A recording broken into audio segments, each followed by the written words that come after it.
കുടുംബത്തിന് മാനേജാണ് കേൾപ്പോഴായിട്ട് ഞാനാ പറഞ്ഞു കയറി പോകാൻ കുടിവെക്കാരുടെ മോട്ട് ഒളിച്ചോണ്ടിരിക്കുന്നു. ഞാനും പിള്ളേർ തിരിച്ച് പിടിച്ചോണ്ട് വന്നാണെന്ന്. മത്തായിയേ എടാ മത്തായിയേ എടാ മത്തായിയേ എടാ ഞാൻ വിളിച്ചത് നീ കേട്ടില്ലേ?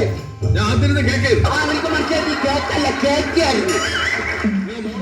ഒളിച്ചോടി പോയാൽ നിങ്ങളെ മൂത്ത മോൻ എന്നോട് കാല് നിർത്തിയിരിക്കുക. അതിന് നിങ്ങൾ എന്റെ മെക്കിട്ട് കയറാൻ പറയുന്നത് കേട്ടോ.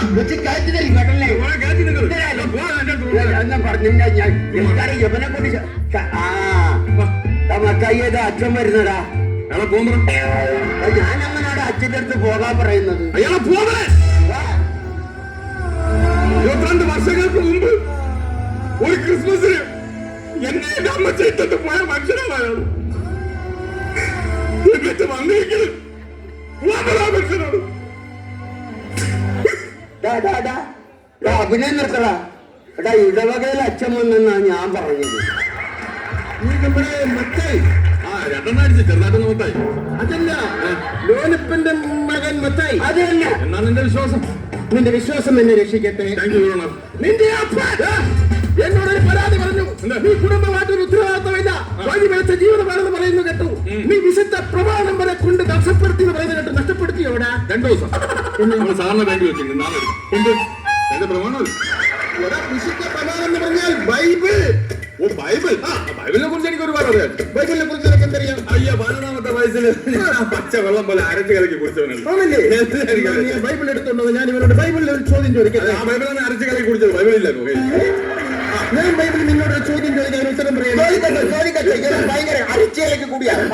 ആദാമിന് എത്ര മക്കളുണ്ട്? 3. എടാ ആദാമിന് 2 മക്കളേ ഉള്ളൂ.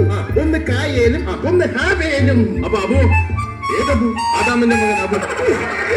കലികുമാറിനോട് ഞാൻ എന്നോടാണ് ചോദിക്കുന്നത്. കലികുമാറിന്റെ പടത്തിലെ കാര്യം കറിയപ്പ പിന്നെ വന്ന് ഇവനോട് പറഞ്ഞിട്ട് കാര്യമില്ല. മക്കളൊക്കെ വല്ലതൊക്കെ തരുന്നുണ്ടോ? അപ്പൊ മൂത്തവൻ അമേരിക്കയിലല്ലേ, അവ ഒന്നും തരാറില്ലെന്ന്. പിന്നെ ഇളയവൻ അവന് ഇടക്കിടക്ക് തരണമെന്നുണ്ട്. ഞാൻ കൊള്ളാതെ അങ്ങ് ഒഴിഞ്ഞു മാറി. കുടുംബത്തിൽ ദൈവവിശ്വാസങ്ങൾ വളരെ കുറവാണ്. നിങ്ങളും ദൈവവുമായിട്ട് ഒരുപാട് അടുക്കുന്നില്ല. ചെറിയൊരു ഒരു ഉദാഹരണം പറഞ്ഞു തരാം. പണ്ട് ഞാൻ സുന്ദരമായ ഒരു കിളിയെ വളർത്തിയിരുന്നു. ആ കിളി വർഷങ്ങൾക്ക് ശേഷം പറന്നകന്നു പോയി. പറന്നുപോയി. അത് കഴിഞ്ഞ് ഞാനൊരു അണ്ണാനെ വളർത്തി. ആ അണ്ണാനും വളരെ സുന്ദരമായ അണ്ണാനായിരുന്നു. അത് വളർന്ന് വന്നപ്പോൾ അതും ഞാൻ തൊട്ട് ചാടിപ്പോയി. അത് കഴിഞ്ഞ് ഞാനൊരു മരം വളർത്തി. അതും ചാടിപ്പോയാ? മരം വളർത്തി. ആ മരം പടർന്ന് പന്തലിച്ച് വലുതായപ്പോൾ വർഷങ്ങൾക്ക് മുമ്പ് പറന്നുപോയ ആ കിളി ആ മരത്തിൽ വന്ന് ചേക്കേറി. ചാടിപ്പോയ അണ്ണാനും ഈ മരത്തിൽ വന്ന് ചേക്കേറി. ഇതിന് എന്ത് മനസ്സിലായി? ഇതിൽ നിന്ന് എനിക്ക് വേറൊരു കഥയാണ് സിറ്റുവേഷൻ. ബൈബിളിന്റെയാണോ? ബൈബിളിന്റെ അല്ല, പിന്നെ എന്റേതാണ്. എന്റെ ഒരു കൂട്ടുകാരൻ ഞാനൊരു ബീഡി വാങ്ങിച്ചപ്പോ അവ അതങ്ങ് ഇട്ടുണ്ട് പോയി. ഷിബു. പിന്നെ ഞാൻ ഒരു മിക്സർ വാങ്ങിച്ചപ്പോ രതീഷ് അത് ഇട്ടുണ്ട് പോയി.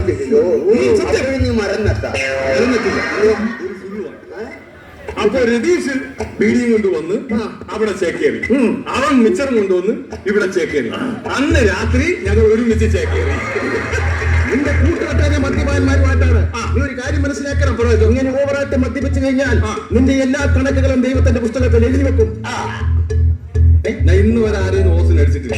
പിന്നെ എന്തിനാണ് ദൈവം അവിടെ കണക്ക് പുസ്തകത്തിൽ? അതിന്റെ കാര്യമൊന്നുമില്ല കേട്ടോ.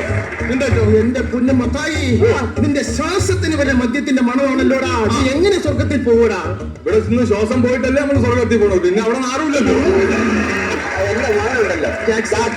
അവനാണെങ്കിൽ പാട്ടും കൂത്തൊന്നും പറഞ്ഞ് ഇങ്ങനെ നടക്കുക. അവൻ ഈ ഇടവകയുടെ ഒരു പൊതു ശല്യമാണ് കേട്ടോ. അവനോട് അപ്പിനോട് മാത്രമാണ് അച്ഛൻ അവനൊന്ന് ഉപദേശിക്കണം.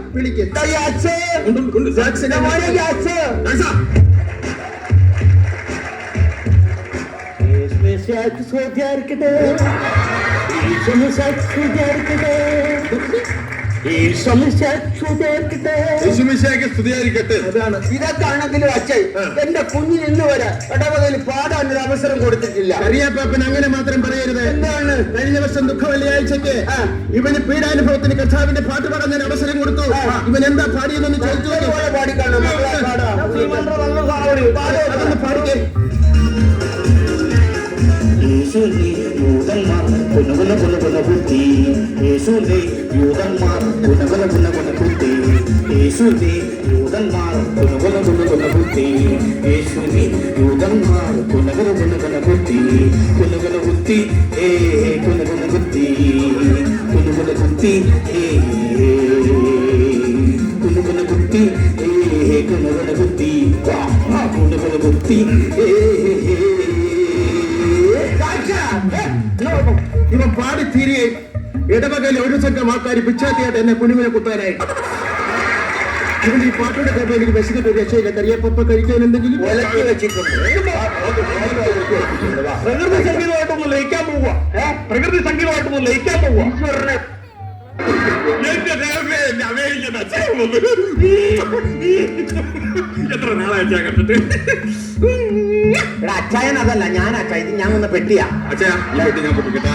ഇതൊന്ന് പിടിച്ചെടുക്കണം. ഇതിനകത്ത സാധനം ഓ, അതിനകത്താണ് അച്ഛാ. എന്നാ പിടി. അടിപൊളി. മൈക്കിൾ, അതൊന്നും ഇവിടെ എടുക്കാനുള്ളതല്ല. അതെന്റെ വീട്ടുകാർക്ക് കൊടുക്കാനുള്ള. എന്റെ അങ്കിളിന് കൊടുക്കണം, അങ്കിളിന് കൊടുക്കണം, പിന്നെ ഒക്കെ പേര് മറ്റേതേ ശല്യപ്പെടുത്താതെ അങ്കിളിന് കൊടുക്കണം. അതെ അതെ ശല്യപ്പെടുത്താതെ മൈക്കിൾ. എടി ഞാൻ പറഞ്ഞോട്ടെ.